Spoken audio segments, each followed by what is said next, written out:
New York City mayoral frontrunner Andrew Cuomo has vowed, if elected, to lead the fight against President Trump, insisting he'll spend 8 years in Washington in a bid to help Democrats retake the House. The former governor told Politico he planned to wage the national campaign against the Trump administration, even though the 2024 presidential election marked the closest New York has ever come to turning red in almost 4 decades.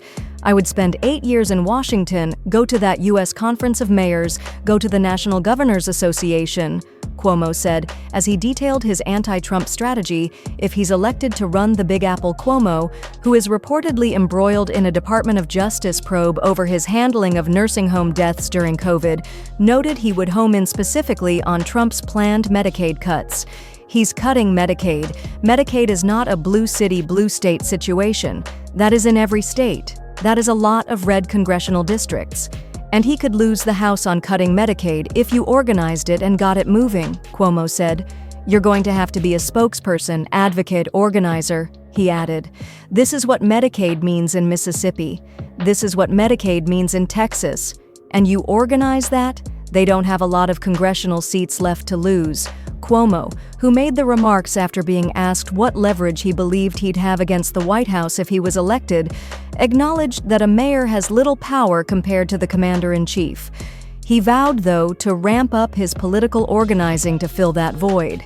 It comes soon after it was reported the DOJ had opened a criminal investigation into Cuomo for allegedly lying to Congress last year about the Empire State's nursing home deaths amid the pandemic. The Republican-led House Oversight and Government Reform Committee asked Attorney General Pam Bondi to pursue the charges last month, the New York Times reported, citing sources. Cuomo, in his Politico interview, slammed the reported probe as purely political nonsense. Meanwhile, the interview was published just as the Cuomo campaign released a new ad Tuesday touting, in part, his track record as former President Bill Clinton's housing secretary in the early 90s.